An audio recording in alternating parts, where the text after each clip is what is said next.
No sé si tú das la introducción hasta donde lleguemos al...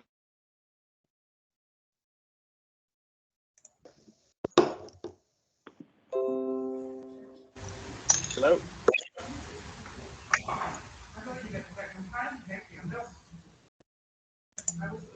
So everyone, can you see the screen and sharing the presentation? Yeah. Great.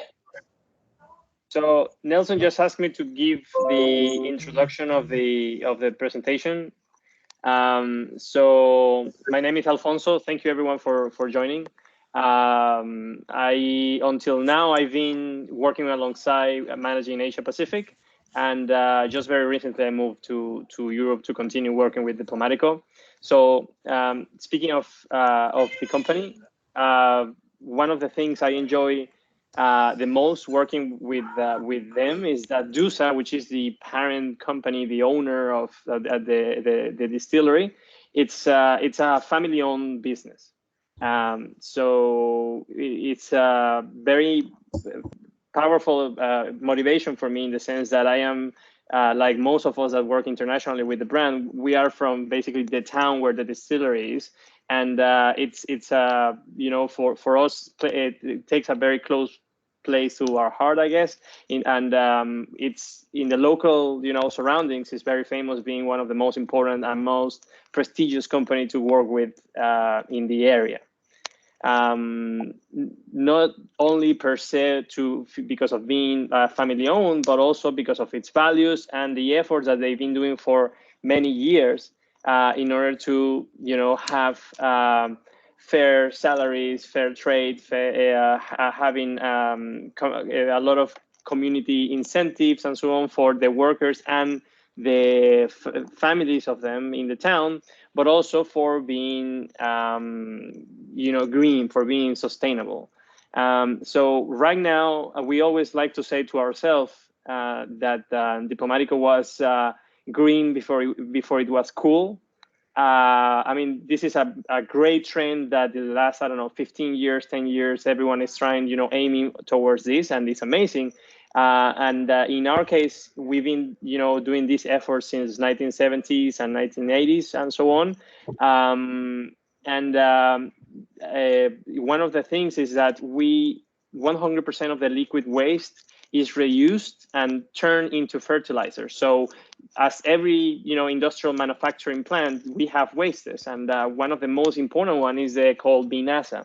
This is taken into an organic process, and then it's converted into fertilizer. And that fertilizer, it's not only used to irrigate our own sugarcane fields, but furthermore, we use it to be donated to the surrounding farms, so they can actually use to grow either more sugarcane on their own, or whatever other crops they are growing. So, you know, to try to improve the area's overall, you know, economic activity. The 100 solid waste is also being recycled, and the water, and we have halved the water consumption over the last years. Now, in countries like, let's say, Australia or European countries or the US, it's quite easy to get certifications and trainings, and you know, there's basically the whole infrastructure of the country could you know, make things easier for you to be sustainable, like, in a way, awards and so on. In Venezuela, imagine yourself being in my country of origin, where, you know, not every news you see online are good, and basically the daily life is hard enough. Goes without saying that for being sustainable is even harder. So personally speaking, the effort that the distillery has been doing around this is just amazing. You can read more online on this. You can ask Nelson later more on this, but it's truly intense. It's not only for as a global standard, but also considering all the limitations they have there. The rest is the awards. I mean, at the end of the day, I always like what Nelson and Tito says, that, you know, at the end of the day, what matters is, you know, how the people feels at the end of each of the tastings. But again, we also feel very proud of the awards that the Diplomatico have been having. Pretty much we've won, almost in any that you can, name. We've sent the rums, and we've come back with a great result.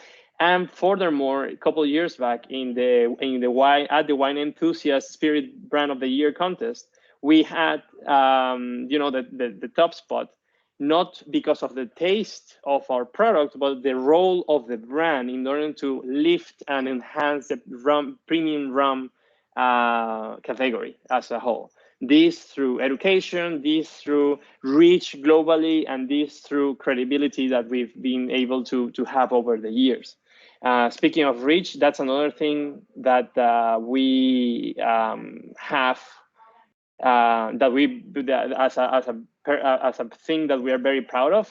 Until today, we are in 105 countries, and considering that we are not owned by any big group of a company, we are not any other. We are just us.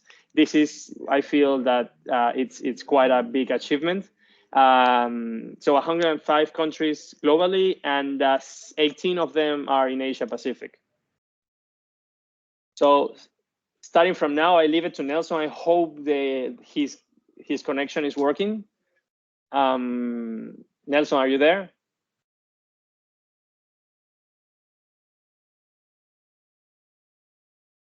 Please, Nelson, are you there?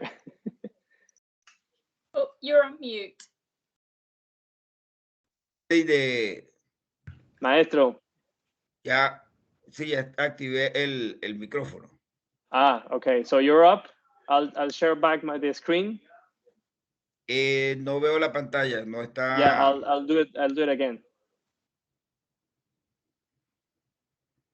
Yeah, you got it.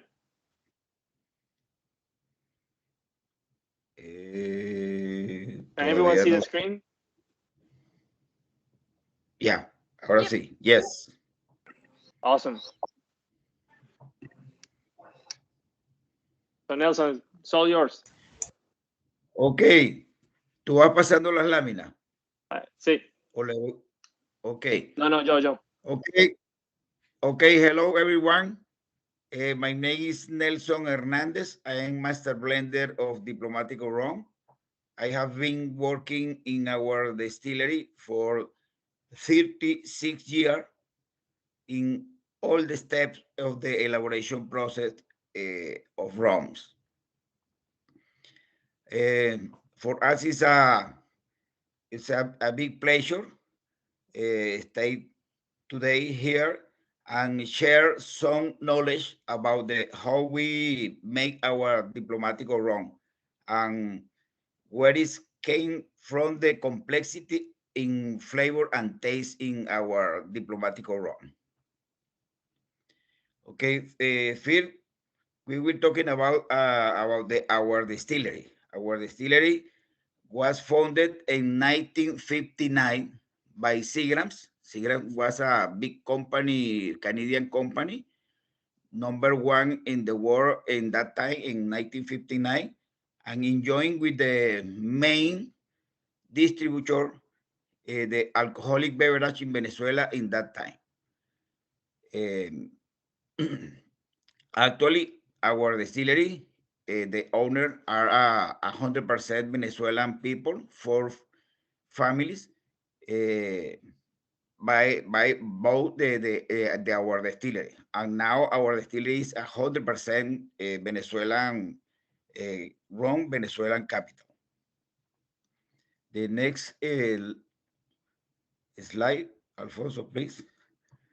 Okay, in Venezuela, we have a perfect weather condition for the grow the sugar cane and for the aging process of the rum. Why? Because in Venezuela, we have 4 aspects very unique in the world. The first is that Venezuela has the most quantity of the coast with the Caribbean Sea. Normally, the people when sing in Venezuela, don't imagine that the Venezuela is a Caribbean country, but Venezuela is a Caribbean country. We have the most quantity of the coast with the Caribbean Sea. We have influence of the weather from the Caribbean. Another thing is that beside our distillery start the Andes Mountain and finish in the Patagonia, Argentina. That location allowed that around our distillery, the relative humidity is very high. It's over 90% the relative humidity, and that location allowed that in the night the temperature can reduce to around the 24 Celsius degree. In the day we have around the 32 Celsius degree, and in the night reduced around the 24 Celsius degree. Another aspect is very important. Around the 40% of the total territory of the Venezuela is inside the Amazonia, and we have influence of the forest from the Amazonia in the whole the environment in Venezuela. And the other aspect is that Venezuela is located very close to the Ecuador line.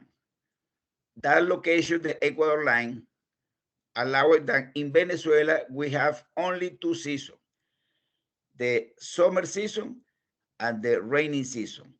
But in the rainy season, the temperature is almost same in the summer season, around the 32 Celsius degree all the year.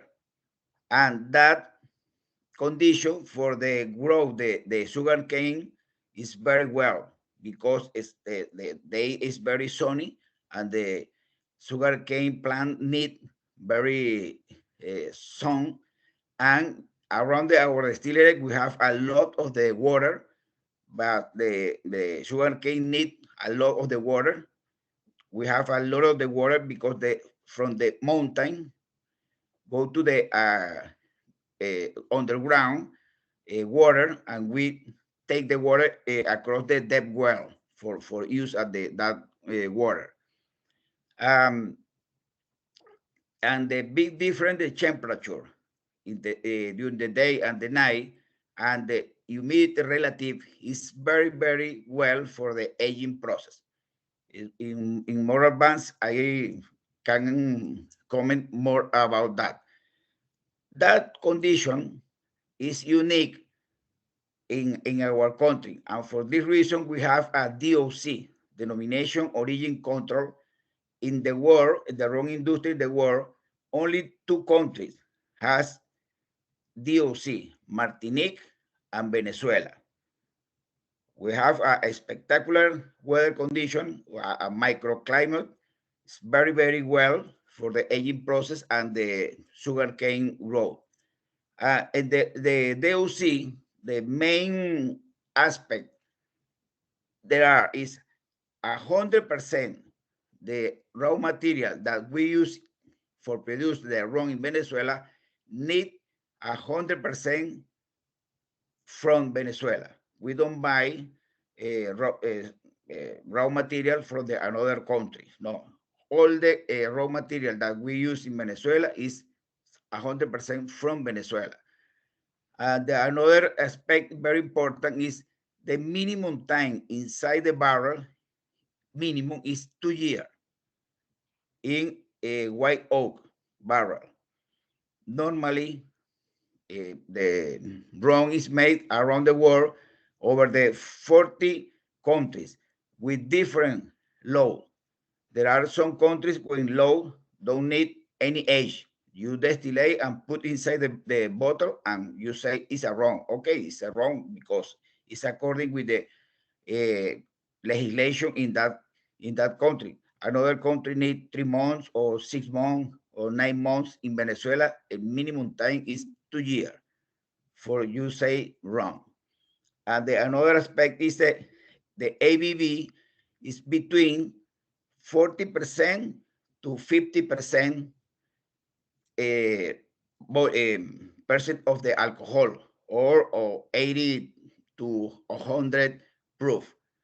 We don't produce rum below the 40 or over 50.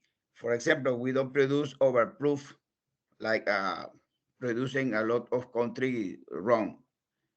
That is a main aspect that for accomplish with our DOC. The next.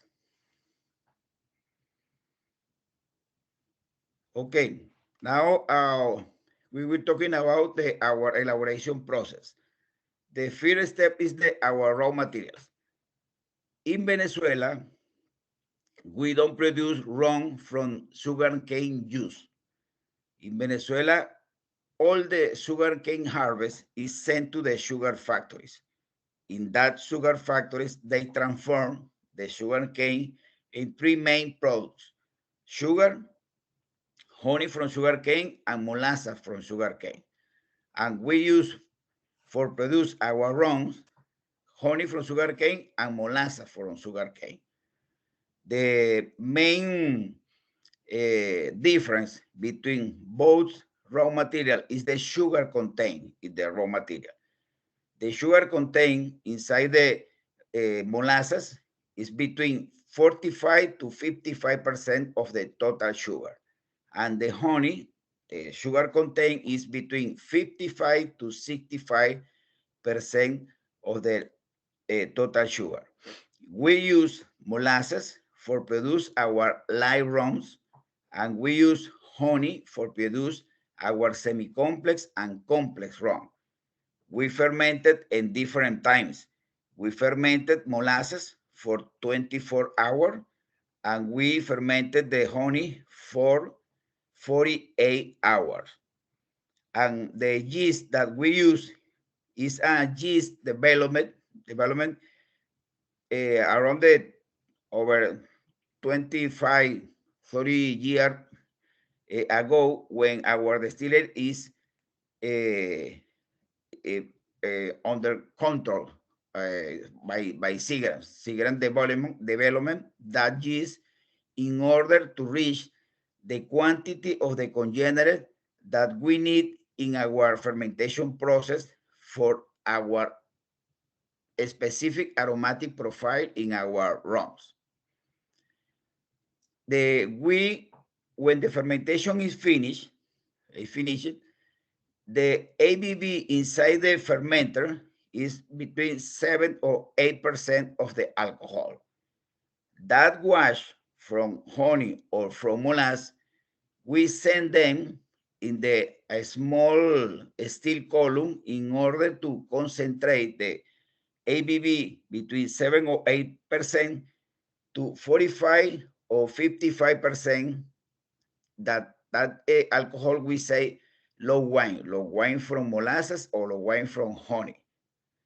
In that column, in that separation, from the top is the low wine, and from the bottom is a vinaza, is a effluent.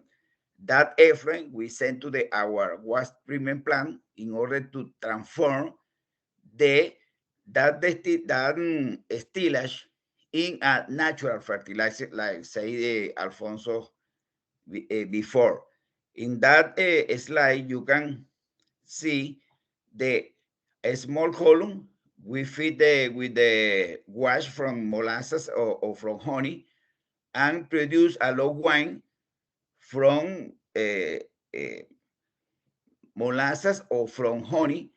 And from the bottom, you can see the waste treatment plant in the center, and that effluent trade in our waste treatment plant, we use them for irrigation in our sugarcane field, and send to the completely free for our neighbor around our distillery in order to they use also for irrigation of his sugarcane field, and that we use also for irrigation of the grass in order to create feed for the animal food.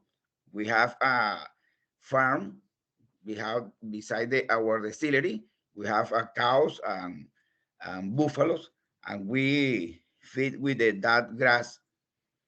And the low wine that we produce in that small column, then we will send to our specific distillation equipment, unique in our distillery. The next slide, please.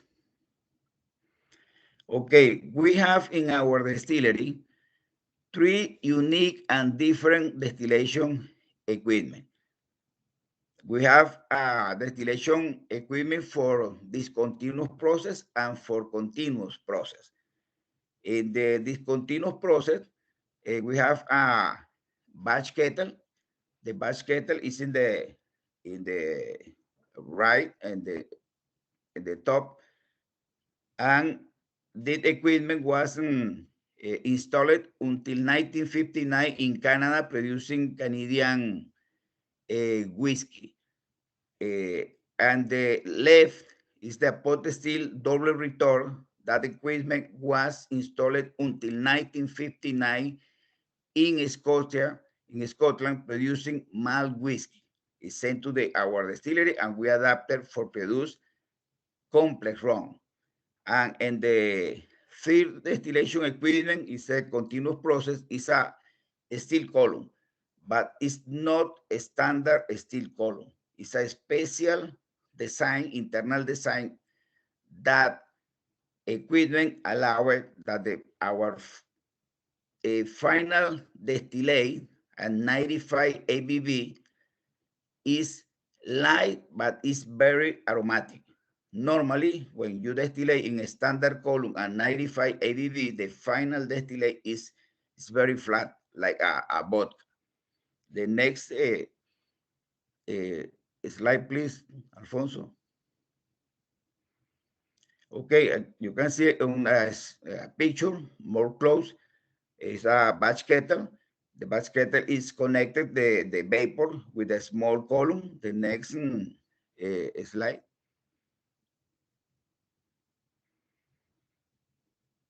Okay, no, okay. Okay, the distillate produced in the batch kettle is a semi-complex distillate, no aged. The flavor of the distillate that you make it is very flavored to floral, some creamy flavor. And then when we put inside the barrel for 6 years, we obtain the batch kettle Distillery Collection #1 batch kettle. When we distillate in the batch kettle, the final ABV is 95 ABV.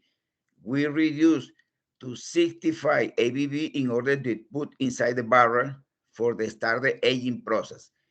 In this distillation equipment, we made 3 cuts: head, hair, and tail. But the head and tails, we don't reuse for the next charge. We send to the head and tail for the rectified column in order to produce a neutral distillate for liquor, not for rum. For diplomatic, we use the hair, the center of this equipment, the best part in the distillation process. And after 6 years inside the barrel, we use American white oak, new barrel. We use a ex-bourbon barrel, and we use a ex-malt whiskey barrel for 6 years, and we create a batch kettle Distillery Collection #1. And you have a small sample, and you can smell this final rum. It's a semi-complex rum. You feel note of the woods, some red fruits, some tropical fruits, some citrics, caramel, feel orange peel, also woods. In the mouth, you feel some spiciness. It's woods. It's a very rounded rum. You feel there's some sweetness from the aging process. And the ABV in this rum is 47 ABV. And you don't feel any aggressive in your nose when you smell, on your mouth when you drink. It's a very balanced rum. It's a unique rum because that equipment is only in our distillery and aging in our special environment condition. Our aging process is very, very accelerated. For example, 1 year, the aging in Venezuela is almost 3 year equivalent in Scotland. Our aging process is very accelerated. And for this reason, our rum are very powerful in flavor and taste. And you can detect in this rum. It's a very nice rum. You can bring neat on the rock, and you can use for create a spectacular cocktails also. If you have some question about this process, please ask me. No problem.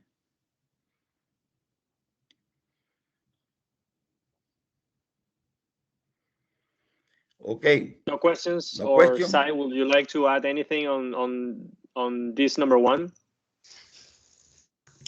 Yeah, sure. Thanks, Alfonso. Thank you, Nelson. I really appreciate it. I really want to, first of all, thank all of you for jumping online. It's been great. Big thanks to Ben and his team from Craven Cellars to organize the tasting as well, and George from Proof. So in your packs, you would see 6 different samples. The first one, which Nelson has spoken about, is the #1 batch kettle still. As Nelson was mentioning, it's a very unique still, and I was quite blessed to go to Venezuela in 2015, and I was walking around the distillery, and I had no idea this was a still. I really thought it was a storage tank. After talking to the master blender, he did explain what it was, and I just realized Diplomatico was the only distillery in the whole entire world using this particular still in order to create the rum. So it was a very special one. It was 100% copper, and I also got the opportunity to kind of try the distillate, what comes out from this particular still, and I got to say it's spectacular. And trying this unique variations of rum, which is kind of a limited release. We've been waiting for this for a very long time, and finally we got to taste the master blender's creation. So I really hope all of you liked it. It's a very, very special drop.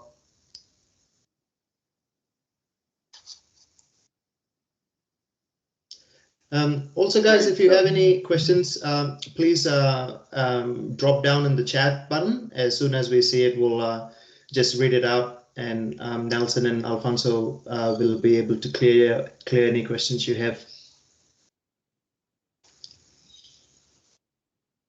Nelson, shall we continue then to the number 2?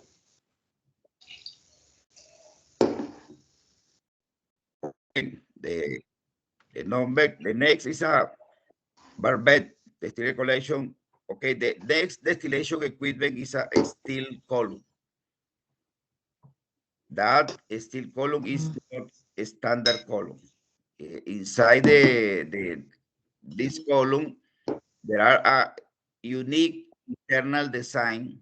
That design allow the barbet column is like the slide. It's a small column, a 22 plate for remove the most quantity of the aldehyde, and then it's connected with the rectified column, a 52 plate, but in the special area, there are a special internal design. In that area, the space between the plates is different. There are inside some cylinder for the accumulation. There are a small heat exchange and create a sun reflux in the area, and this design allows the sun compounds go to the top and out with the final distillate. In the standard column, that compound don't go to the top and don't go with the final distillate. For this special internal design on the barbette is allowed that the final distillate is light, but is a very aromatic. This design was made in France, made only for our distillery. Seagram required that design, and in the fabric, in the manufacturer in France create that column. In this slide, you can compare the standard column in the left. Is internal design is plate, plate, plate, plate, and the barbette column, you can see the special internal design. The internal design, there are more space between plate. There are some cylinder internal, a small heat exchange, and there are some reflux. That design internal allowing the some compound go to the final ABV in the top of the column. This design is unique in our distillery. Another distillery in the rum industry in the world has a column like this. The final distillate in this column is unique. And then we put in the final ABV in this column is 95 ABV.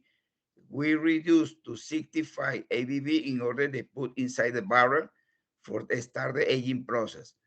And after 4 years inside the barrel, we create the Distillery Collection #2. This is the barbette. It's 100% barbette column. The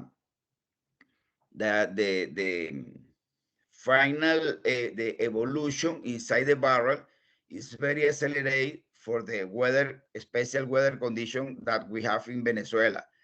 And the same barrel that we use is same barrel that we use for the batch kettle also.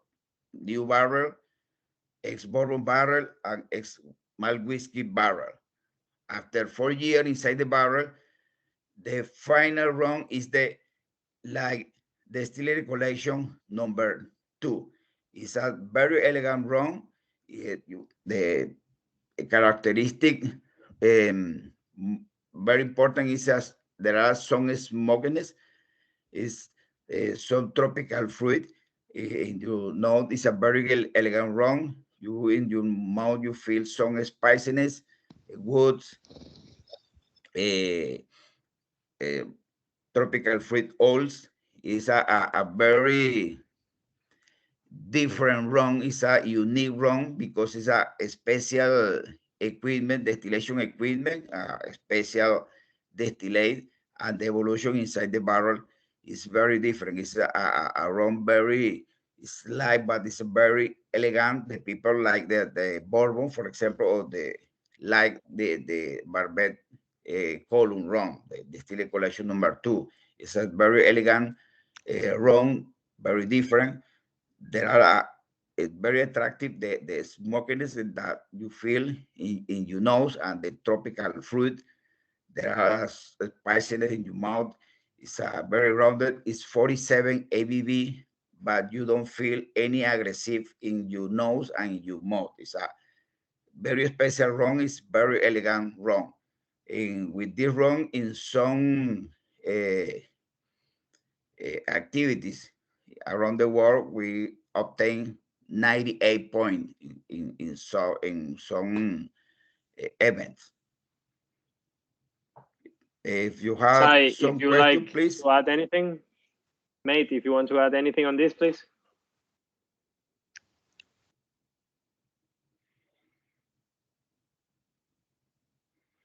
Sure. Thank you, Alfonso. Thanks, Nelson. That was great. Hey, team. So we're just going to try the Distillery Collection #2 from the barbette column. I'm sure everyone's got a little taster in front of them.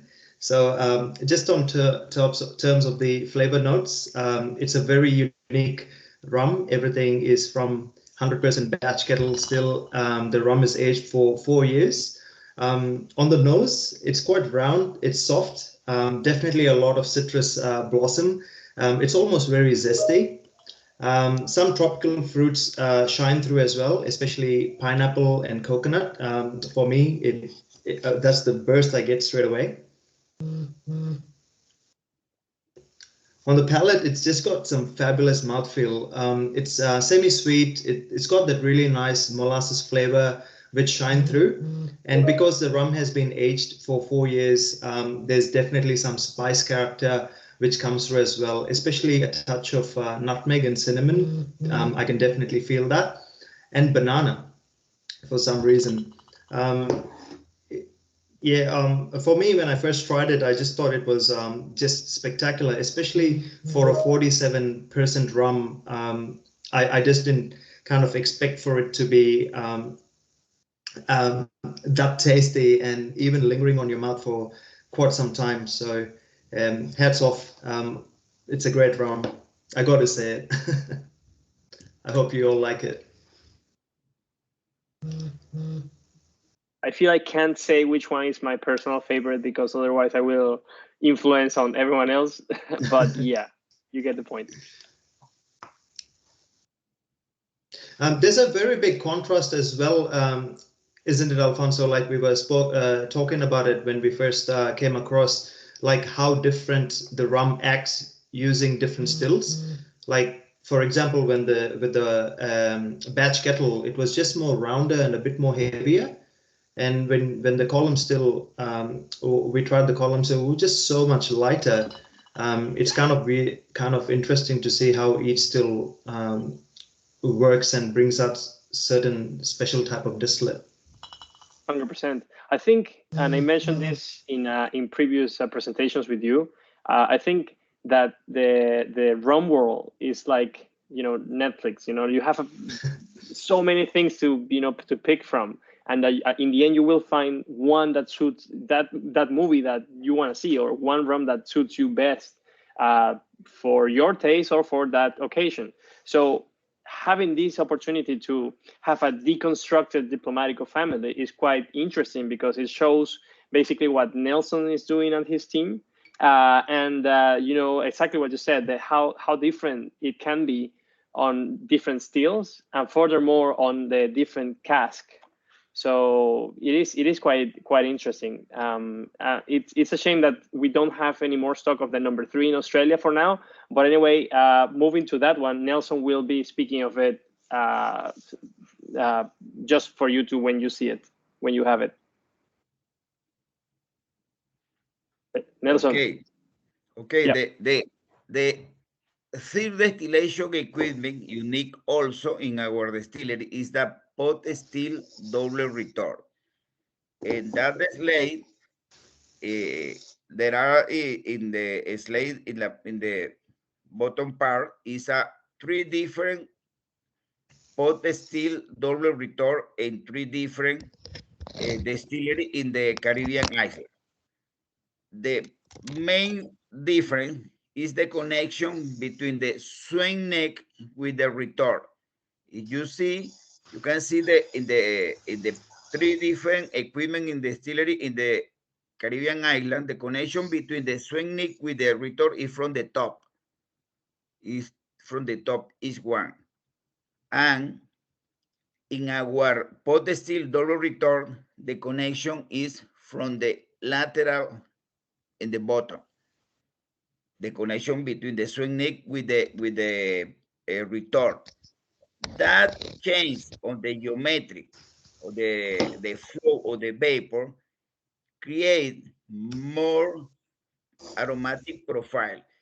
If we put inside the pot, for example, in the pot de still double return of the Caribbean, put the low wine inside our pot still, and you distillate, the final distillate will be different, be different in both distillation equipment. Our pot still, there are a less reflux, and for this reason, the final distillate is more aromatic, more complex.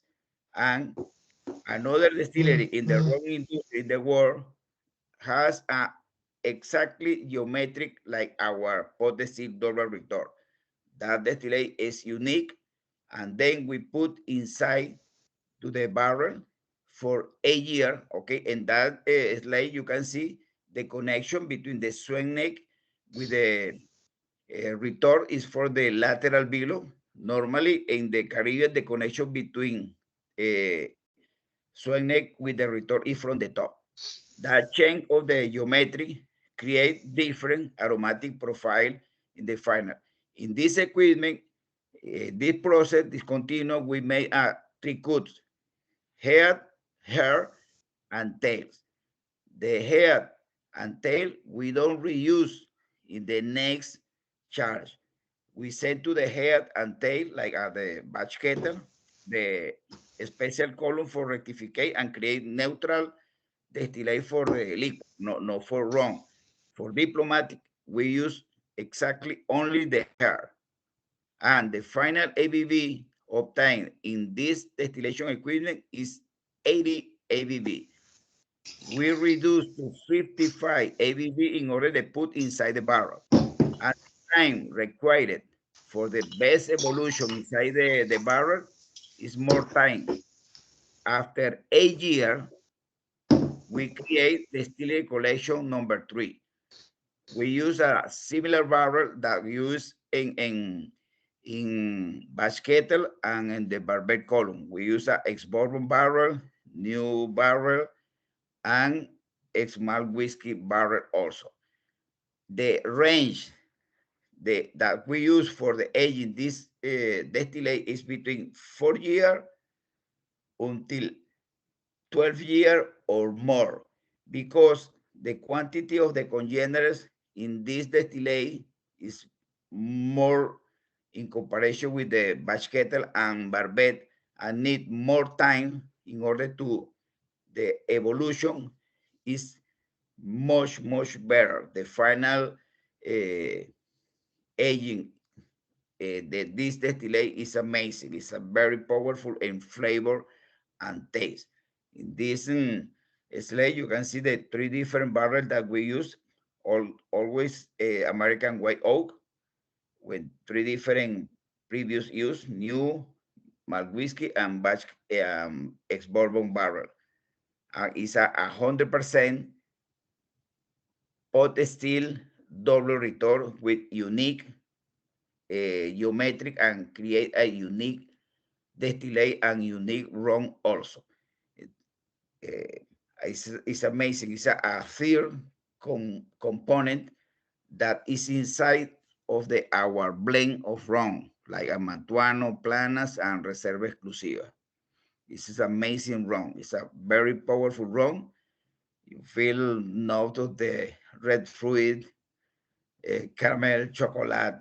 It's a very complex rum. For us, the rum from the pot still double retort is the soul of the Diplomatic. It's an amazing distillation equipment and create amazing rum with different time of the year, the age. It's amazing rum. So as we were saying in the chat, I'm afraid this is out of stock in Australia. To be fair, the quantities that has been shipped there over the last 2 years haven't been that large. So as soon as we get it back, the Carwin Cellar guys will let you know. But just to perhaps summarize, this is the first range that we are to speak now, that we just spoke about. This is the Distillery Collection, and again, the concept behind this is that you are gonna. Our hope is that you will find later where Diplomatico taste comes from, because as Nelson will explain, for example, Reserva Exlusiva is a blend of 80.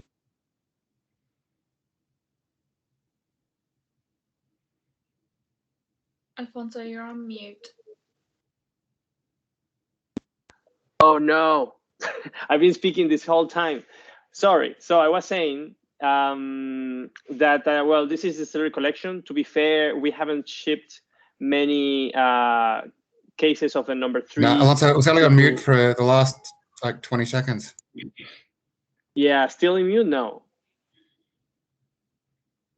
Oh, good. It just Yeah, all good. we got a lot of it, and then there was about 20 seconds of mute, and then Yeah, we got to. Our hope is that you'll something. Yeah, sorry about that. Hello. So anyway, this is a Distillery Collection. Our hope is that you will see where Diplomatico Reserva Exlusiva comes from. I mean, Diplomatico range comes from. And again, just to insist on the concept is that you have it deconstructed here, everything that you will taste later on Planus, Mantuano, and Exclusiva. So as soon as the pot still availability comes to Australia, they will let you know. But yeah, I just wanted to insist and summarize on the concept of this, and that basically the materials, the origin, and everything that Nelson spoke about in a single slide here.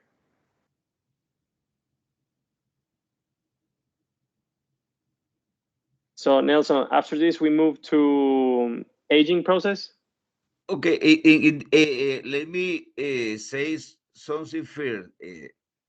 Alfonso, it's important that people know that in these three rums, we don't use dosage in this rum, because the idea with the Distillery Collection is that the people can feel the root, exactly the root that the rum that we use in combine for create Mantuano, Planas, and Reserva Exlusiva.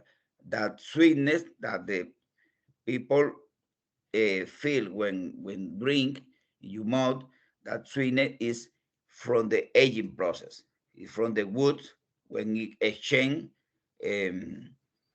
compound of the wood, extract the distillate, extract from the wood and create the aromatic profile, natural, the flavor or smell that you feel, vanilla, caramelo, chocolate, cinnamon, coconut, pepper, tobacco. That all the flavor and taste is came from the woods, is from 100% natural. For our special weather condition in Venezuela, that extraction is very powerful. For this reason, our rum are very powerful in flavor and taste. It's very important to say that now. That is a root, exactly root from our blend of rums. Okay, now I explain about our aging process. In the aging process, the weather conditions are a very key point in the aging process. The temperature high in the day, a low temperature in the night, that difference, and the high relative humidity is very important. In our case in Venezuela, for our high relative humidity, over 90%, the most quantity of the evaporation is distillate, is alcohol in comparison with the water. When the relative humidity is over 70%, the most quantity of the evaporation is alcohol. When the relative humidity is under 70% of the relative humidity, the most quantity, the evaporation is water. For this reason, in that condition, the internal ABV inside the barrel increase. In our case, the high humidity, the internal ABV is down, is reduced. The most quantity, the evaporation or angel share is alcohol. It's important, but when that quantity is more alcohol, the extraction of the different compound from the wood is more intensive. In the night, when the internal barrel is contract and enter inside the barrel oxygen from the atmosphere, the reaction, the oxygen with the alcohol, or the component with the congener and the alcohol, is more intensive, and some reaction, oxidoreduction, increase the esters, and the reaction is continuous all the time. The reaction don't stop because the temperature all the year is average 32 Celsius degree in the day and around the 24 Celsius degree in the night. That difference all the year allow our aging process is very accelerated. Our annual share or evaporation losses is 3 times more in comparison with the Scotland. In Scotland, the evaporation losses is 2% or less, but in our country, the evaporation losses is over 7 or 8% of the losses. It's over 3 times. But the final rum inside the barrel is very powerful. For example, when we age 12 years a pot still, we lose around the 60% of the initial volume. We only dumping around the 40%, but that rum is very powerful in flavor and taste. It's very concentrated. And the aging process method that we use is a static method. We don't use Solera method. We use a static method. How is the static method? When we put inside the barrel, inside the warehouse, a barrel, and we say, for example, a year, in that time, that barrel don't move. We move that barrel only when we need dumping for create a blend. And the evaporation losses in that time, we don't refill that evaporation losses. We dumping, only the liquid is inside. We don't refill losses. We dumping exactly the quantity that is inside the barrel. In that internal view, you can see the method that we use for the storage, the different barrel, but that barrel we move only when we need to the dumping for create a blend. We don't refill any quantity in that barrel. In the another view, you can see our warehouses. We have 21 warehouses with a capacity of the 300,000 barrels of capacity. We have a load the barrels behind the Diplomatico. There are over 100,000 barrels the aging, and we have for our complexity of the 3 different distillate put inside the 3 different barrels and age in a range of the different times. For example, we age barbed column between 2 years up 6 years. And we use batch ketter and age in 2 years up 8 years. And the pot still between 4 years, 12 years. When you cross the different barrels, different distillate, different train, we create an amazing big matrix of the rums. We have around over 100 different rum in our inventory. For this reason, we can combine in different proportion and create any rum, any aromatic profile that we need create. And that condition allow it also that we can maintain our aromatic profile in our rum continuous all the years for maintain our quality all the year. In that picture, you can see the 3 different barrels with 3 different distillate, and we create our traditional range. This is Mantuano, Diplomatico Reserva Exlusiva, and Diplomatico Planus. That is a unique rum also. It's a aged white rum. And the last release blend is a Diplomatico Selección de Familia. In that condition, we start the use the Jerez or cherry, Oloroso, and Pedro Ximénez barrel that we used before in the finish of the single vintage and ambassador. That combination allowed us, we can create any aromatic profile that we need for create a spectacular rum like our Diplomatico range. The next, the prestige range is no the barrel use.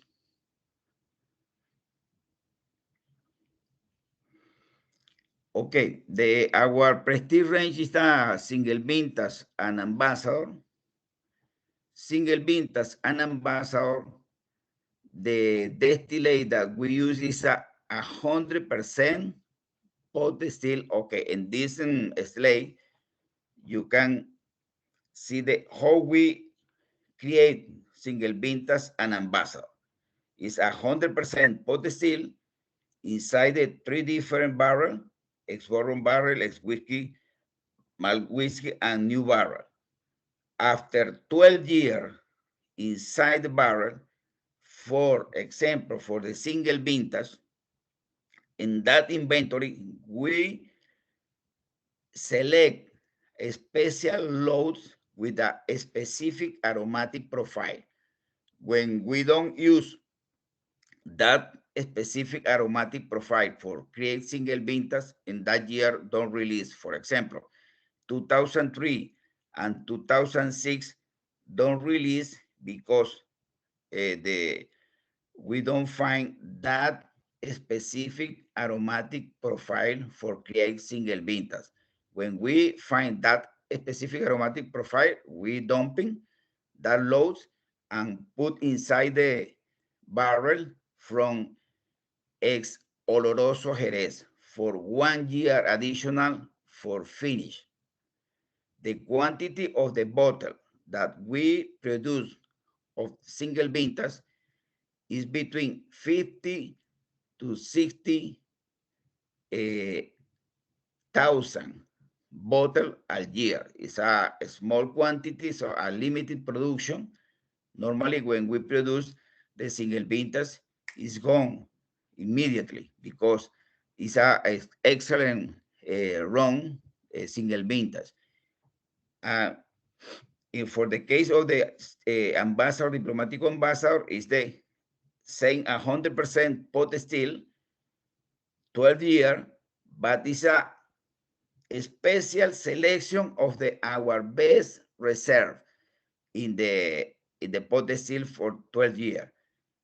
And that quantity is a very reduced quantity. We produce around the 5 or 6,000 bottles a year for the ambassador. And then we dump it and put inside the barrel ex Jerez Pedro Ximenez for 2 years additional for finish and create Diplomatico ambassador. There are a very limited quantity of the bottle, the production, and normally the quantity is gone also because as a small special rum and very limited quantity. It's amazing. It's a very, very body, very strong. And in this slide, you can see a resume, a summary of the composition of all our different rum that we produce until now. Our traditional range, Mantuano, Planus, and Reserva Exlusiva, Diplomatico Selección de Familia, Single Vintage and Ambassador, and Distillery Collection number 1, number 2, and number 3. For example, you can see the Mantuano, the composition is 40% is pot still, up 8 year. Batch kettle is 20%, and the barbed column is 40%. The Diplomatico Reserva Exclusiva, the composition is 80% pot still, but no 8 year like a Mantuano is up 12 year, and another 10% is batch kettle and 10% is barbed. Look at the composition is very different, and the Diplomatico Planus is a 50% is pot still up 6 years, and the batch kettle is 40%, and barbet is a 10%. It's different composition, and when you smell and taste each one, you can feel the difference, each one in comparison with the another. We can start the testing with the traditional range. Now, everyone, can you hear me now? Okay. Yeah. Great.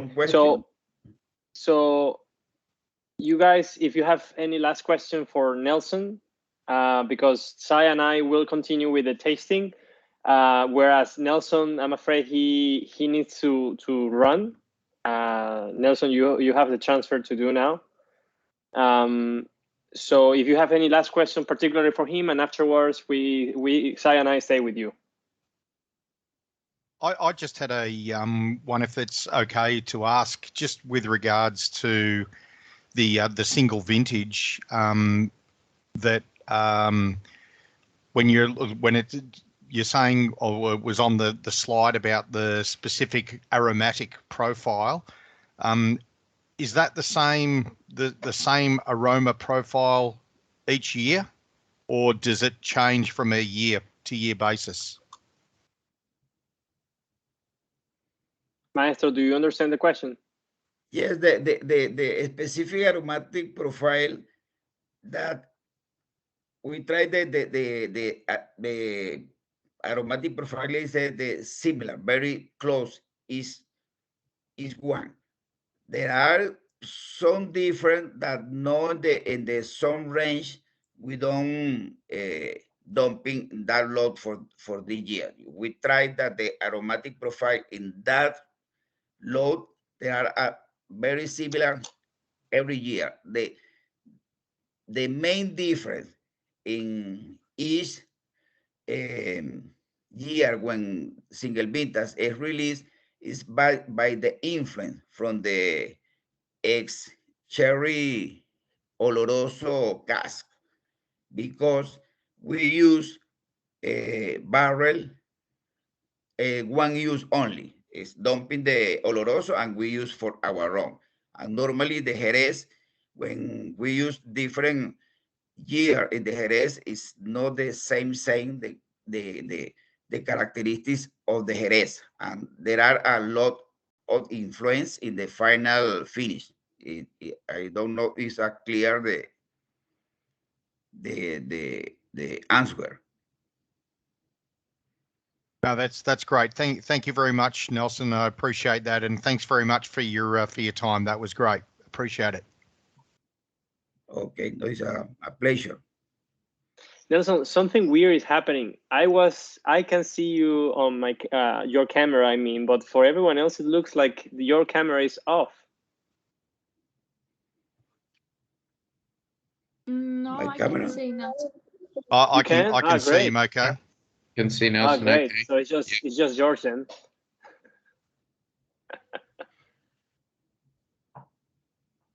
That's good. All right, so Maestro, gracias. Thank you for joining us. I know you have a very busy schedule once the COVID allowed you to travel again. And please, everyone, stick for about 10-15 more minutes with Sai and me, so we can do a tasting on the tradition range.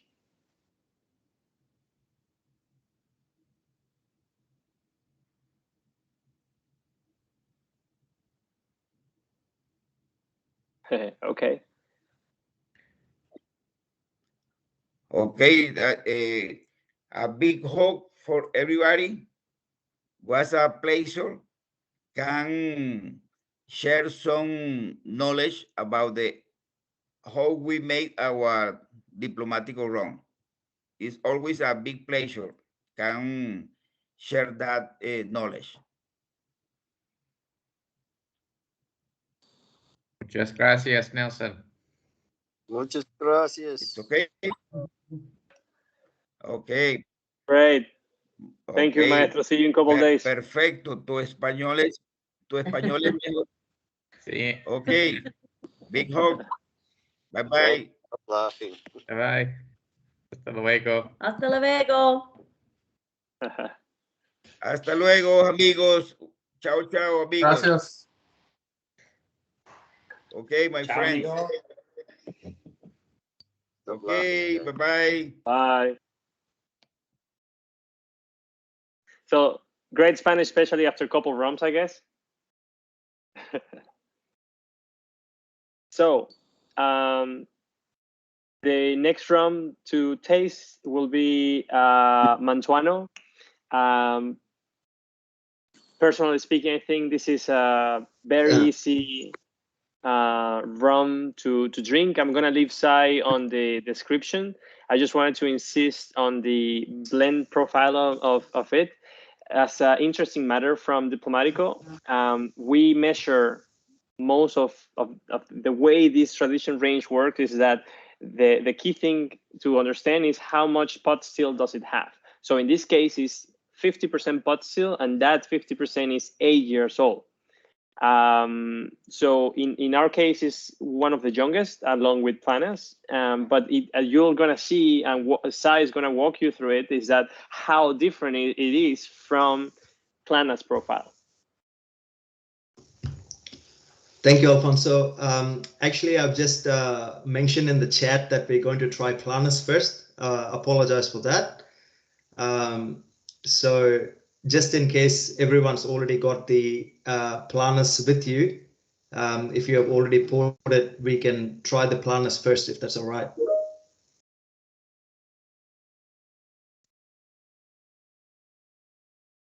So we're good. Alfonso, can we go on to the Planus slide, please, mate? Sorry. Thank you very much. So the first one will be Planus. Okay, cool. Yes, sorry. All right. Someone said, is it wrong to put both in the same glass? Probably after the tasting, you can do that. It'll be a He's bit gonna of do a small blending session. It'll be your own little blend. But guys, thank you so much for your time again. We're just going to move on to the traditional range, and we're going to try Diplomatico Planus, which is one of our white rums within the Diplomatico core range. So Planus is very, very special to me. I'm being a little bit biased, but I absolutely love this white rum. The reason I say that is because this rum is actually being aged. It's a rum which is aged for up to 6 years. One question you might have is, well, if you're saying it's aged, where's the color?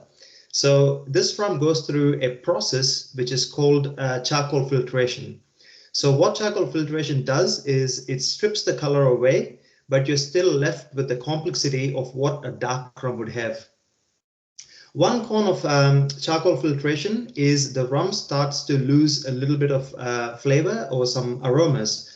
So in order to balance it out, what the master blender did is he upped the ABV of Planus to 47. It's quite unusual for a white rum, other than if it's overproof, to have such higher ABV. Usually a white rum you'd get somewhere between 32.5 to 42% ABV. But with Planus, because it's at 47, more alcohol means more flavor, as you know. It's exceptional when you start creating some tropical style of drinks. So even though you're using different kinds of mixture to make your cocktails, the rum kind of still stands out. I'm saying it, but you are the judges. You got a glass in front of you. So if you all have a little taster. On the nose, for me personally, it just reminds me of walking into a barista shop. I've been bartending for 14 or 15 years, and one thing which kept me going is rum and coffee. So the fresh ground coffee, that's something I pick up on straight away. Cappuccino foam. There's a little bit of citrus zest which comes through. And it's quite herbaceous at the same time.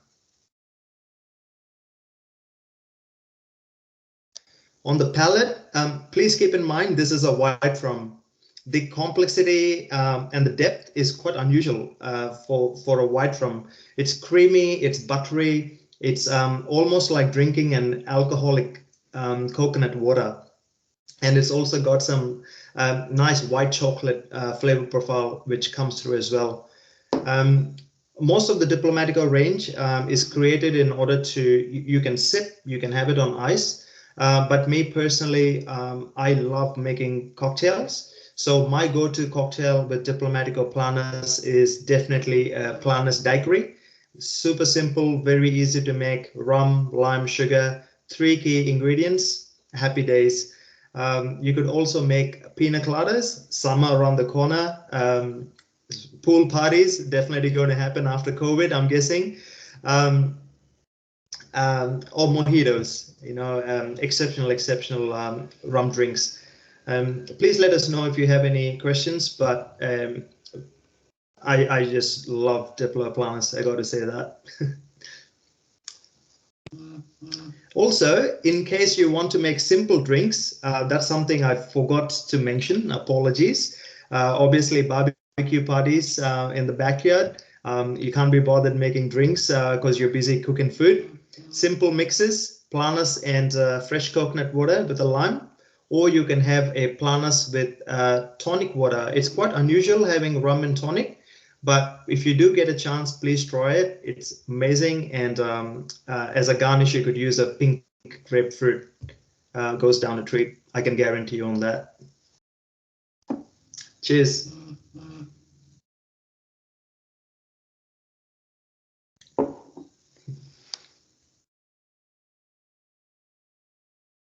I love the comments I've seen on the chat. It's amazing. Oh yes, alcoholic coconut water is probably the best way to describe it. Yeah. Add actual coconut water, keeps you hydrated. Highly suggest that. Yeah. So next one. One thing I've noticed with this rum, yes, it's rum that I regularly put into a wine glass. You can't quite see it, rather than the general spirit glasses, because it opens up. I think because of the process that goes through, it opens up amazingly well compared to even the more complex rums, which is quite unusual for a white rum.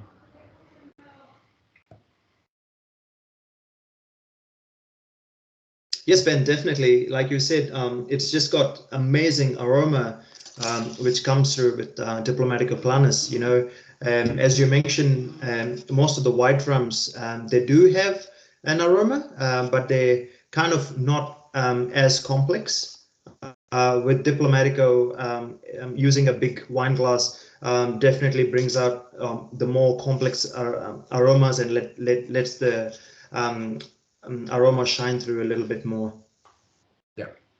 I also tried it by adding a few drops of water as well, because it's on a higher ABV to a regular white rum. Adding water, I've noticed it's also diluting the alcohol a little bit, but it also brings out some hidden flavors and aroma what the Planus has. Yeah. Awesome. Shall we move to Mantuano now? Yes, please. Great.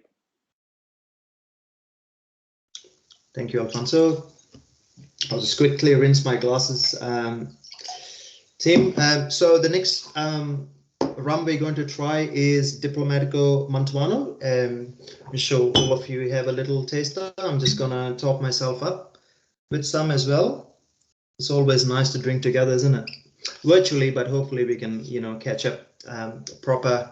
Maybe we could do a face-to-face tasting at Cellars, Ben, at some stage. So here we go, guys. We got the Diplomatico Mantuano. Mantuano means nobleman, which is Don Juancho Nito Melendez, as you can see on the bottle. That's the most amount of Spanish I can speak as per now. But this rum is very unique. As Alfonso was mentioning earlier, this is a rum which has been aged for up to 8 years. and it's a special blend or using the 3 stills, which is the batch kettle, barbet column, and the pot still. The reason the master blender came up with this particular rum is in order to be as versatile as possible. What I mean by that is, say for example, you have a bottle at home and you're wondering what to do with it, you know, or you can go to a bar and say, hey, I want a rum and coke. There's no problem with that, and that's the reason this rum is designed to be versatile for whatever kind of drink you'd like to mix. Rum and coke, rum and ginger beer, rum and ginger ale. But what's unique about this rum again is you can make some amazing cocktails. And that comes because of the flavor profile and complexity what Mantuano has. If you have your samples, you can have a little nose. It's got a very, very unique nose. For me, especially, there's a lot of toffee, there's a lot of apple and caramel. Dry plums shine through, and subtle hints of ginger. I think the ginger notes come from the rum aging in the barrel for a longer period of time. And the palate, like I said, it's at 40% ABV, so it's going to come across a little bit more lighter on your palate compared to the last 4 rums you had. It's very well textured. It's quite complex. It's got subtle hints of spices and oak, a mix of dry fruits and some vanilla character, which shines through as well. So in terms of cocktails, like I mentioned, you could always have the simple mixes, but personally, Alfonso and I have been drinking a lot of Jungle Birds with Mantuano. It's a very simple tropical cocktail using simple ingredients. So you can use Diplomatico Mantuano, some Campari, fresh lime, a touch of sugar, and fresh pineapple. Simply shake, chuck it in a glass, garnish it the way you want. It's tropical, it's happy days. It's always a good time. The other cocktail you could also make is a Rum Negroni. So Diplomatico Mantuano, some Campari, and some sweet vermouth, equal proportions. Just a nice glass cube of ice and garnish it with a nice orange or an orange twist.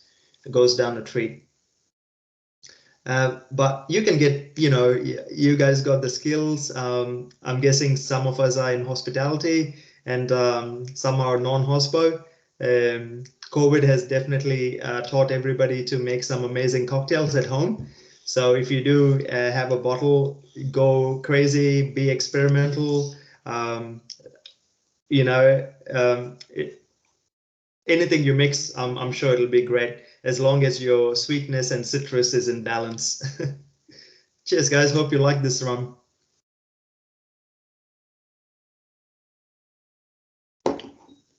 I'm not sure which cocktail is a tropical bird. Perhaps that's a jungle bird?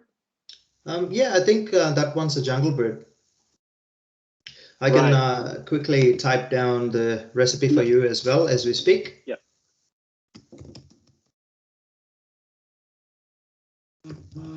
Yeah, jungle bird is one of my favorites, by the way. I always like to share some personal anecdotes on the tasting. So otherwise, you just read the, diplomatico.com thing. During the lockdown, I was in Singapore still, and we had about 2 months and a half, just as you are now, basically.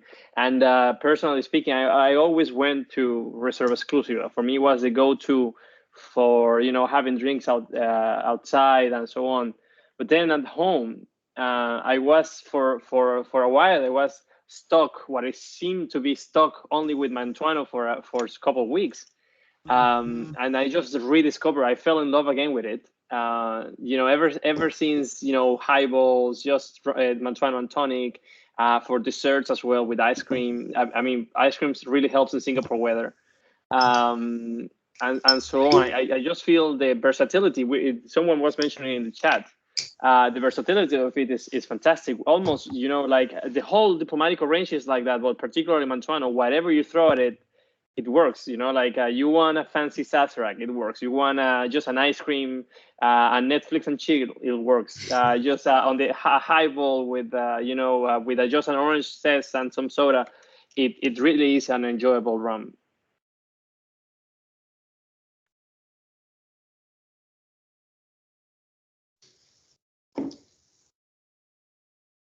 So shall we move now to Exclusiva then? Yep. Yes, please. Thank you, Alfonso. All right, team, if we did finish the sample of Mantuano, we'll move on to Reserva Exlusiva. And this is a very special rum, and this is our flagship rum for Diplomatico. So Diplomatico wanted to release a product which is very palatable and easy to drink, with none of the harsh edges you might find in some other rums. This is the perfect rum for a non-rum drinker, or if you're a newcomer who wants to experience the category of rum for the first time. We actually call it the gateway rum as well. So for me personally, when I was a poor college student, or I had not much money back in the day, I've been drinking some silly rums, some stupid rums, whatever I got my hands on. However, finished my studies, and I was just going around in bars, got some extra cash with me, and one of my friends actually got me to drinking Diplomatico, and my whole perception about rum was completely blown away. I was like, whoa, rum can be sipped, really? And that just definitely changed my mind a lot. In fact, we also have a lot of rum tastings. So obviously in the future, when we have some events, I'm really looking forward to greeting you at some stage. We have a lot of people come to the stall and say, oh, rum, I'm not too sure about rum, or so on. And we tell them, try Diplo, see what you think. If you don't like it, you don't need to drink it. Nobody's forcing anyone to drink it. They try a sip, and I see their eyeballs going up. They look at me and they're like, we're going to get a bottle. And we're like, yeah, thank you. So what I mean by that is there's a rum for everybody to try. There's no good or bad rum. There's just different palates. You like some rum, you don't like some rum. But this rum was created for, non-rum drinkers, people who, rum drinkers absolutely love it. I got to say it. Non-rum drinkers highly appreciate Reserva Exlusiva. Again, I'm saying it. I love it. I work for the brand. You might think I'm biased, which I am, but you got a sample in front of you, so let's have a little taste.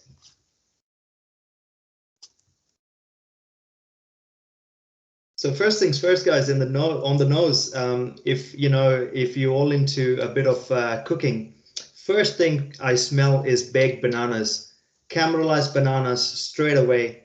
There's a lot of orange, especially the orange zest, which shines across, and coffee. A lot of coffee on the nose.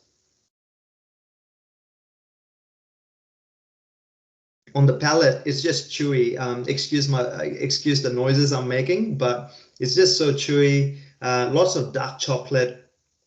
It's got a lot of fudge character coming through. Raisins, nutmeg, all the Christmas spices. Subtle hint of cinnamon, a little bit of nutmeg. I can just call it Christmas cake in a bottle. Sorry if I'm saying it wrong, but that's what it reminds me of, and it just goes down an absolute treat.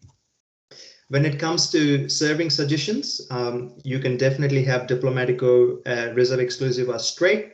You can have it on ice. You can make a simple highball. So, a couple of shots of Exclusiva, ice, soda water with a slice of orange goes down great. But if you'd like to make some delicious cocktails, I would highly recommend stirred cocktails. My favorite is the rum old fashioned. Reserva Exlusiva, small bar spoon of sugar, couple of dashes of Angostura bitters, stir it down on ice, garnish with an orange twist. is amazing. A rum Manhattan is also great, or a rum Sazerac.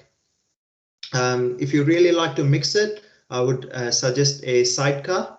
So any cocktails you're kind of making with cognac, you can always substitute it with some Reserva Exlusiva, and they all work very well. One thing I love to do, since we've been talking about Netflix and chill a lot, is if you have a bottle, you just have it in a tasting glass and pair it with some dark chocolate on the side. You can have a sip of Exclusiva and finish with a dark chocolate. I would recommend a 70% cocoa chocolate, and they just work hand in hand. And yeah, it just tastes exceptional. So cheers, guys. Salute. Cheers. Without wanting to sort of, take over anybody's time, but I've just got to basically reiterate everything you said then, Si. That was pretty much, this was the whole reason I'm here tonight, is because of this rum. This is like had never had this before, probably had it for the first time maybe 3 years ago. And when you talk about gateway and everything, it's just, it blew me away in terms of I guess the whole flavor profile and everything. So yeah, I couldn't, even though you're speaking from a company perspective, I couldn't like that. Those words could have come pretty much out of my mouth in terms of about Reserva. I think it's just, yeah, and I bored my mates shitless, to be honest, about how good this rum is. And it's I love the complexity of it. I love it goes against everything.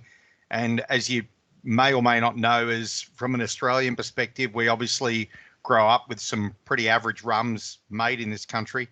And I don't think you can call that rum phrase. No, I know. It's maybe by a legal definition, but But anyway, so when you have that as your first taste, that kind of turns you off the product, initially from there. And then so to actually come back and be able to just, almost basically discovering it for the first time, as a 50-plus-year-old man, it's like, oh, this is amazing, So it's actually really, really, and it's encouraged me to obviously try a lot. And but this will always be a very, very special rum in my heart, that's for sure. So that's great. So no, thank you. And you described it perfectly, I thought. And I totally agree with the dark chocolate pairing as well. It's fantastic with dark chocolate. No, thank you for the comments, Fraser. I really appreciate it. And I'm really glad that you think the same as we do, because that was the whole idea when they brought out this special rum.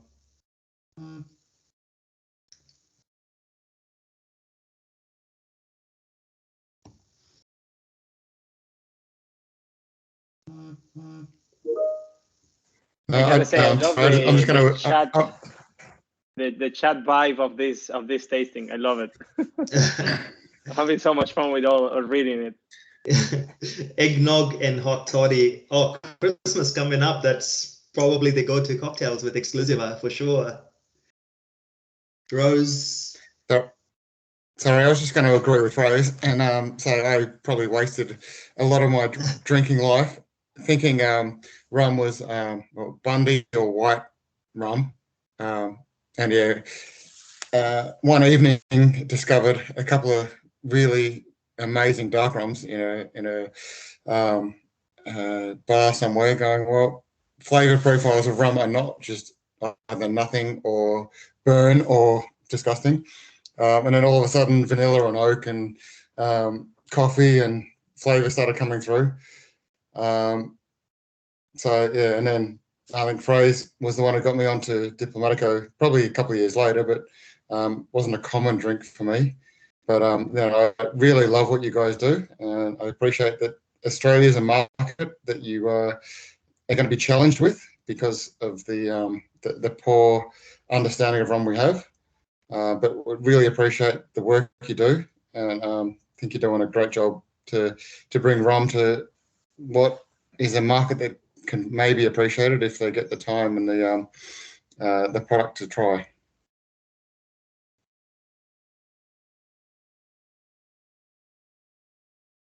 Some That's great. Thank awesome you. comments there. Thank you so much. Love it. So we have one last rum to try today. Am I right? Yes, correct. And this was from the personal cellar, I read. Yes, that's the single vintage 2004. And I personally, as far as I know, I could be talking out of context, but that could be the last bottle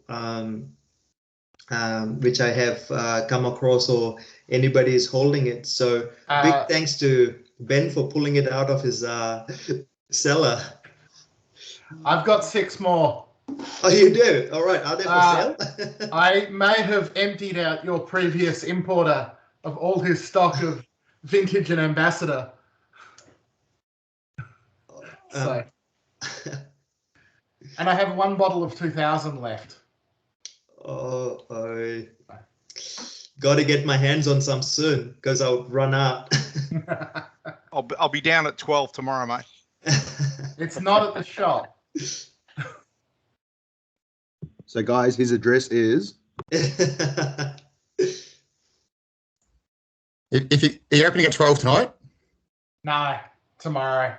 Ah, really? Because the kiddies would love it. You'd get so many dickheads turning up at midnight. Yeah, I was waiting for you to getting the bar back together.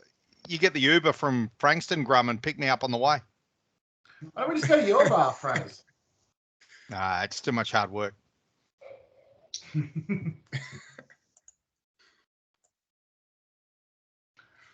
To the question about the rums available, yes. When we can get them, as long as we're doing the right thing, they should all be available on the website or in the store. We're not perfect, we're only a small shop, so we try and keep everything all the time, but occasionally we'll run out. Best is just to give us an email if you can't see it. But yeah, we often have them, well, most of the time.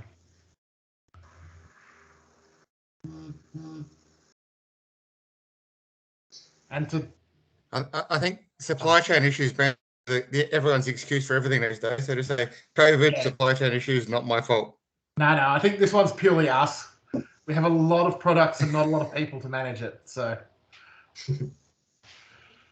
No, you do it. Yeah. There's a lot of amazing things you can get at your venue that you can't get anywhere else. So I think it should be appreciated by anyone who's around that area. We try. We're getting there. That's how I keep saying. There's always more things. You got to take over the whole block and then most of Thornbury, and you'll be fine. Yeah, that'd be nice. If anyone knows of a reasonably priced warehouse in Preston, I need a bigger warehouse.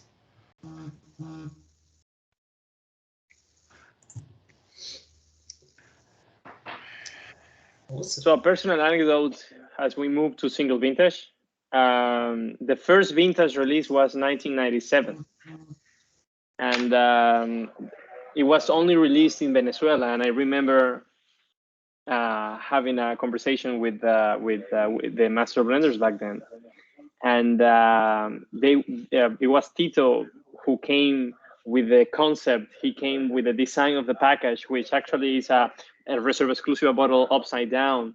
He came with the design of the label. He did quite an intense work with it. And then he came to the marketing team, which I was back then. 1 second.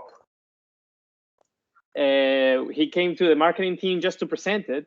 And then we said, yeah, well, that's not going to be too successful. You know, it's just going to be fine. Let's release it only in Venezuela to see how it goes. And then we take it from there, but don't get too excited about it. And then we did only release it in Venezuela, and something that we thought we were going to sell like in 8 months. No, like in 2 years, it was sold like in 4 months.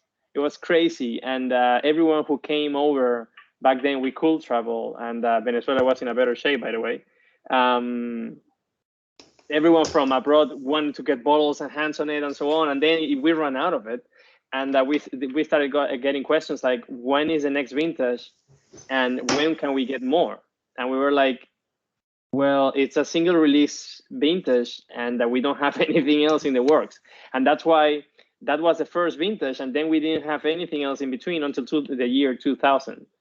I almost lost my job, I guess. But yeah, we're still here, so it's all good, I guess.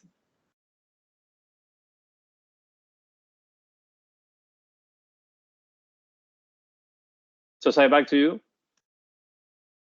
Thank you, Alfonso. So, Tim, thank you so much for being patient. And this is the last rum we're going to try for the evening, which is number 6. Lucky we're all at home. Nobody get lost in the house. We'll be safe. So, single vintage is, like Alfonso was mentioning, we got quite a few vintages, and there's limited bottles. So if the vintage kind of runs out, that's it. That's the last of the year, which it came through. But at the moment, we are on 2005 single vintage, which I think is pretty much sold out. So the next vintage, which is going to come, is 2007, which will be hopefully next year. So I got to ask Alfonso very politely to get us some. But today, like I was saying earlier, big thank you to Ben from Cellars and his team for letting us try the 2004. So when it comes to a single vintage, it's a rum which has been aged for 13 years altogether. So 12 years of its time it spends in bourbon barrels, single malt whiskey barrels, and New American oak. The 1 year it's finished in Oloroso sherry casks.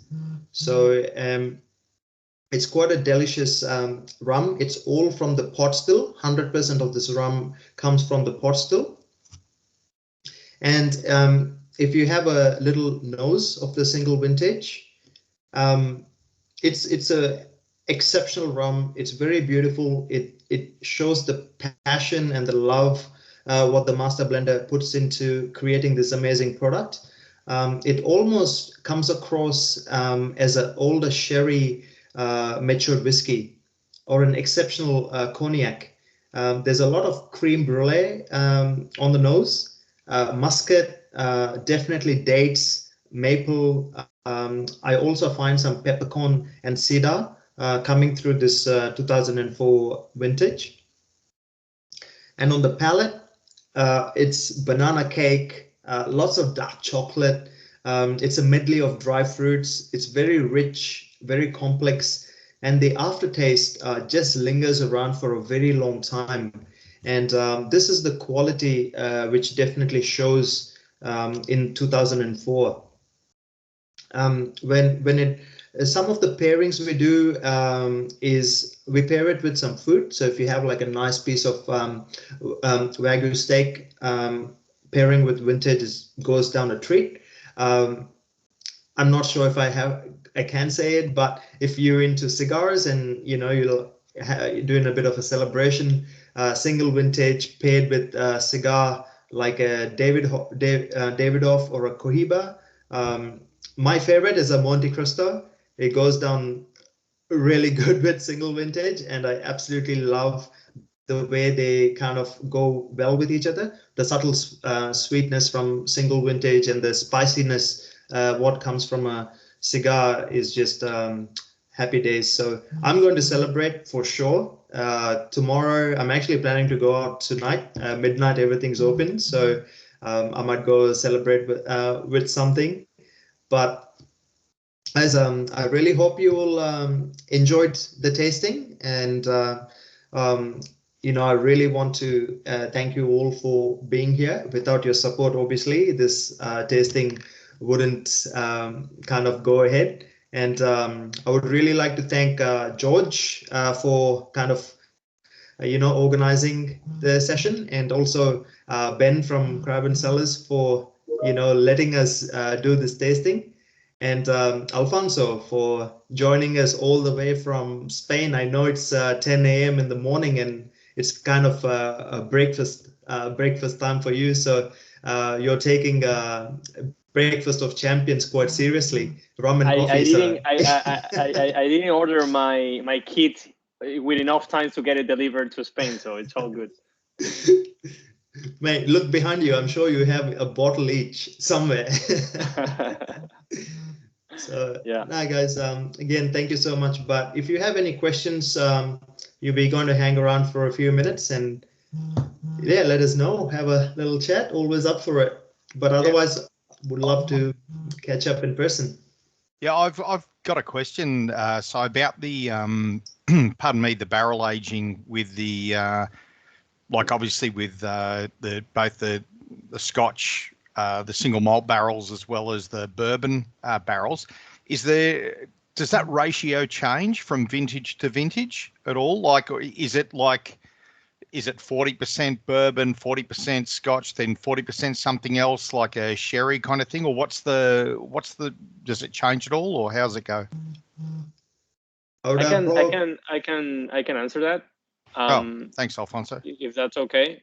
Sure. So it can change slightly a bit. It's not that. I mean, in our case, we have different stills that are placed into different casks depending on the availability, the objectives, what we need for those years. So in these ones are ones that the master blender have decided that over the years they evolve slightly special or slightly different depending on where they place it in the different warehouses. So while the finish, which in the single vintage case is on Oloroso cask, doesn't change, the prior step to that it can slightly change. It's not the idea in the sense that the thing is that's kind of a longer story, but they have a specific profile of barrels for specific amount of time to be aged. So if you put a pot still, who are the stills that are going to last the longest at the distillery to age, they are placed in not the new but the used cask from the different ones they got and so on. So that can slightly change, but it's not a huge one that is only bourbon or it's only new barrels and so on. Okay.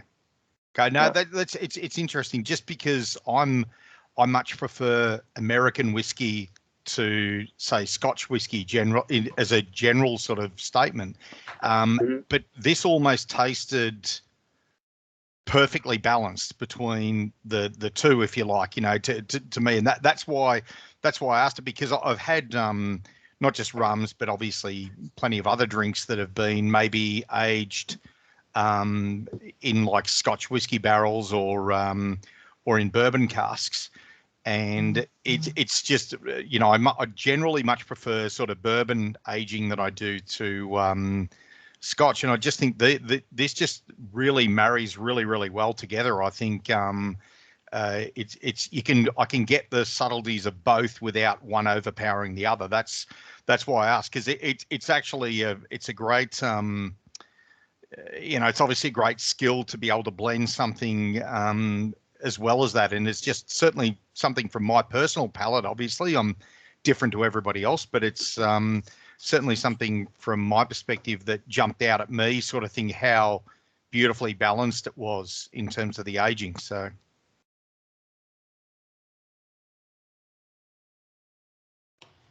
Awesome, thank you.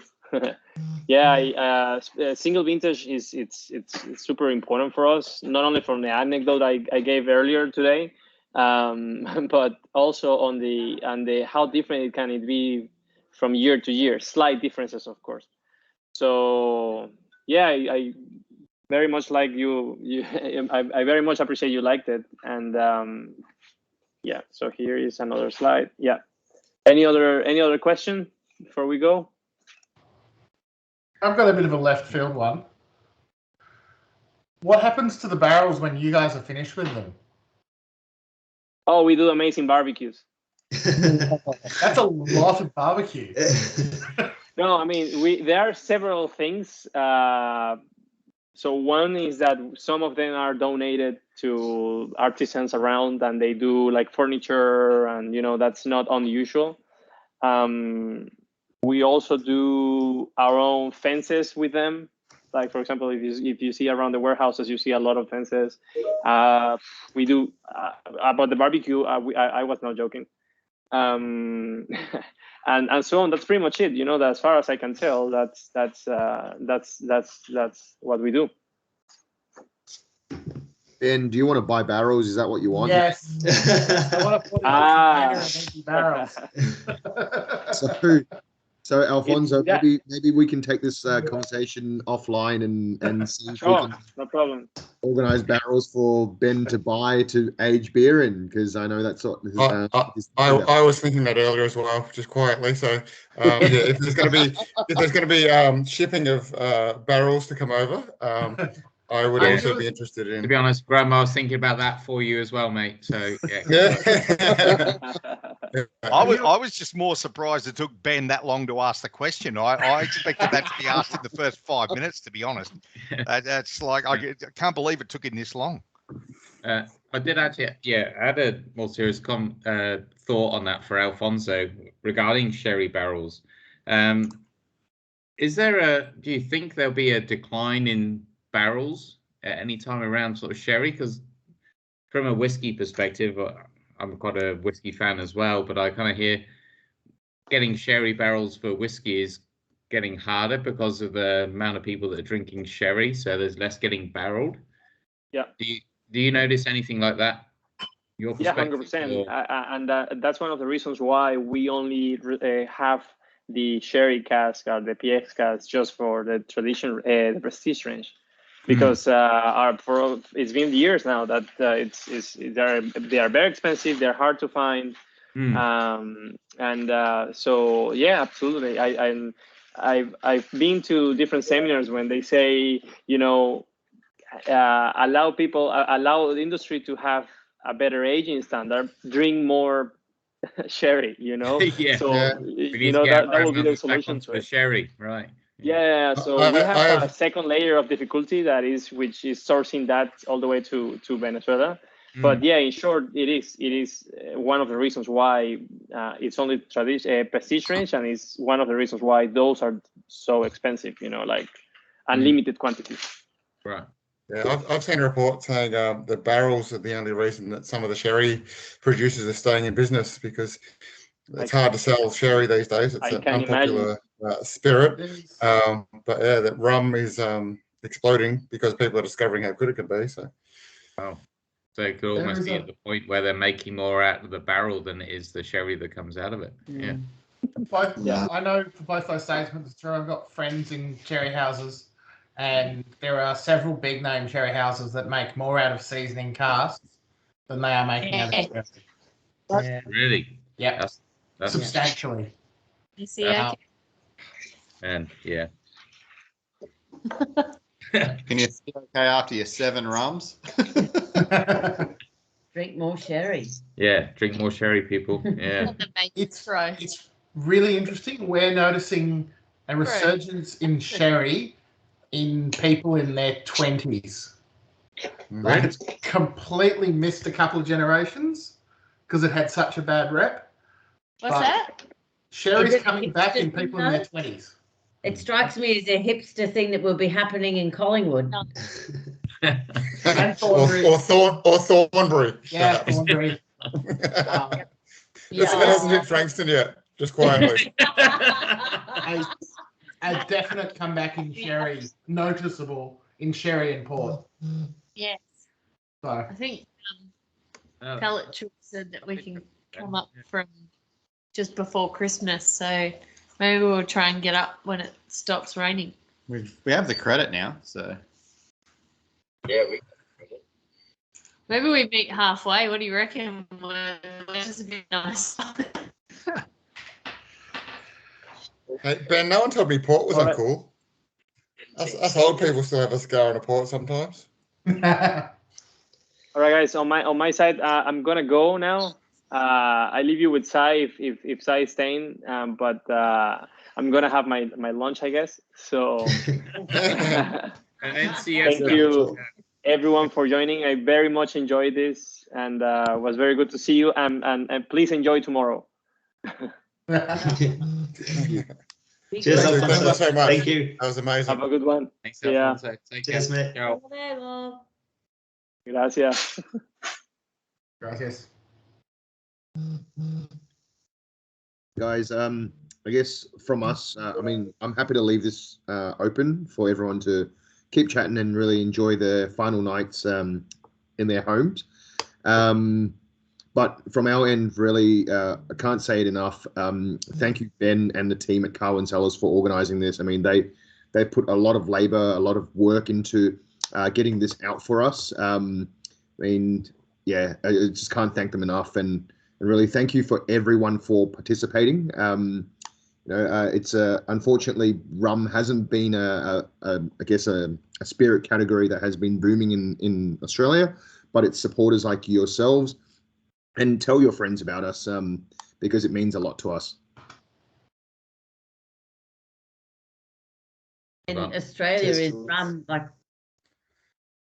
Oh wait, I was just going to say I think the problem with rum in Australia is that everybody thinks of it as Bundaberg, which is horrific. But it's not until you travel overseas that you actually get to taste, proper rum. That is, it's actually clearly quite cheap and it's delicious and. It's actually at its finest, but I think we just don't get that in Australia, and I think that's one of the problems. So things like this, if you could get it out to more people, to be, that you don't have to have a bloody Bundy and Coke. I mean, it's just terrific. But this is just beautiful on its own. I mean, it's got such beautiful vanilla tones. I mean, you can just sit there and sip it all evening. It gets messy at the end. We love messy. I think that's the problem in Australia is we don't know real rum. Yeah, I it's think the education around what's available. Yeah. The other thing that's I think really important for people to realise about rum is, as a retailer, I have another life tasting casks for independent bottlers, for whiskey, for rum, for mezcal. Yeah. The value for money in rum is insane. Oh, absolutely. Well, you don't have to have it aged in a barrel for 3 years before you can, Yeah.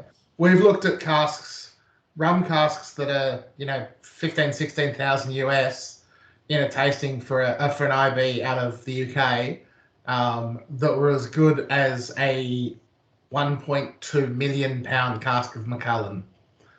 And that 1.2 million pound cask, we didn't buy it. Someone else bought it sight unseen, whereas no one wanted to touch the rum. Wow. People are getting it, but it's a very slow thing in most countries, not just Australia. Wow. So. Right. I've absolutely been through that process of like whiskey is what people think is what people drink. So you learn about whiskey, and we don't touch rum because it is either Bondi or Bacardi. Yeah. That's not a thing. And then it took So and then there's too few people drinking it, and you're right. You're probably right, Ben. Well, absolutely, you're right. You'd know what you're talking about. You've been there, but to go through a process like tonight is an amazing thing. So it was really cool. Thanks, Ben. Keep up the good work. Yeah, for sure. Pleasure. Look forward to the next one. It's good fun. Thanks, Ben. Thanks, all. Perfect. Thanks, Awesome. guys. Thanks very much, guys. That was amazing. Cheers. Thank Thanks, you very George. much for Thanks, attending. Si. Thank you so much. It's great. Yeah, thanks, Si. Yeah, thank thanks you. each side. Thank you. Thank Thank you so Let's much. do it in guys. person next time. Oh, Thanks, mate, guys. 100%. Yeah. Looking forward to it. In person. Only if you double Thank you so check. much. Yeah, I'm fully vaccine. Nice glass, Got guys. it all loaded. Yeah. This be my third. I heard a rumor that rum actually is a vaccination against COVID. Oh, That works for me. Get the vaccine. We should spread that. That's actually good. That'll deter 5% of the population. Grum, well played. Yeah. Hey, don't worry, it's only the 5%, mate. We can still capture the 95. Yeah. There's a certain percentage of stupidity that Darwin's going to take out with this round, which is I'm happy about. Works well for me. I mean, come on, that's the only people that as much as a humanitarian I am, I can't disagree with you there, Jolly. I tell you, shit's like. And plus, look how much good rum that leaves for the rest of us. Exactly. I know. Right. Yeah. Exactly right. Yeah. So you know. Let's we don't want the 2007 single vintage to run out before we get it, so don't tell anyone. Oh, good point. So you're allowed to tell people, right? Not until next year, so we'll keep it a secret. Come on, we're almost the end of October, mate. We can get a sneak preview, surely, like one of those little trailers. Come on. Yeah. I would have thought so. As soon as I get it, I'll give a message, and George and Ben will, we'll kind of have a little, probably a private tasting at Crab. Why not? That sounds fantastic. Right. Yeah, considering how world freight is at the moment, and it's hard to get things out of China, I can't imagine how hard it is to ship out of Venezuela and Panama, where your bottling facility is. Like, that must be horrendous. Oh, man. Just send it now. It'll probably take 7 years. That's actually a very good idea. Yeah, aged on a ship for 7 years. I like it. Yeah, put the 2015 in a container now and send it, and we'll be good to go. Yeah. There is a rum brand that ships in cask on a ship around the world. Yeah. Yeah, I read something about that the other week or something. So yeah, pretty sure it's not in your bottle shop. Is that right? Or I'm trying to get some. Okay. All right. That's okay. Of course he is. I'll come in for a taste. I'll see how it goes. I know you will. Yeah. Well, Yeah. Well, Fraser, I can't let you go alone, mate. I mean, come on, yeah. No, exactly, Peds. We'll have to go. If you're leaving from Richmond, I'll have to come with you. Yeah. It'd be rude not to pick you up on the way. Yeah. Well, if I'm coming from Frankfurt, I can pick you all up. Exactly. The Frankston Uber. Yeah. Perfect. Awesome. All right. Well, have fun, folks. Yeah. Cheers. Thanks very much. Yeah. Cheers, Ben. Lovely to virtually see you. Fantastic. Really good. See you all soon. Yeah. See you for a beer at the bar. Yeah. Well, I might be there at 12:01 tomorrow. One question on the way outside. I'm not going to be there tomorrow. I'm at the warehouse packing can vent. Yeah, no, you can do that. No, Pedro, are you working tomorrow? What time? What's oh? I'm thinking 12. Well, we get Mossy should come along as well. Oh, yeah. Let's do it. Mate, I got a day in lieu. Yeah. I got a day in lieu. I can easily go there. Like we could be drinking Ambassador at this time tomorrow. Oh, well, not this time, but probably a few hours before it, because much earlier. If I was there at 12 and I was drinking Ambassador at 9, that wouldn't be a good thing. Yeah. You'd be lucky to be breathing if you've been drinking Ambassador since 12. No, I'll probably take it easy. I had it for my birthday at Carwin a couple of years ago, so that was. It's not like you to peak too early, Frank. No, not at all. I'm an old man. I'm an old man, Jolly. What can I? Now we just got to get, as Grum says, we just got to get a couple of casks to age the trophy winning milk stout in. That's what I'm talking about. Yeah, next year's milk stout blend. Right. Okay, we've got some barrels coming from somewhere. Go on. Yeah. Oh, absolutely. Well, the Diplomatico awards are amazing. So we should do an award compilation. We've got these awards, you got those awards, put it in a barrel. Yeah. Yep. You win for sure. What I'll do is I'll start having a conversation with the guys at Diplomatico to see if we can import some casks. Yeah, no, do it, mate. Totally. I know for a fact that there is a bit of a process behind it. To irradiate the barrels and all that. Of course. But because it's wood. Yeah, exactly. Yeah, but definitely. Like as soon as Ben asked that question, I was like, okay, I know what you're thinking, mate. Something I can start a conversation about, and then yeah, and as soon as we hear something about it, hopefully you guys can hear it from Ben. Yeah, Yeah, I'm no, sure it's- a part. We may have some smoked imperial stout in cognac barrels at the moment, but that's a secret, so don't tell anyone.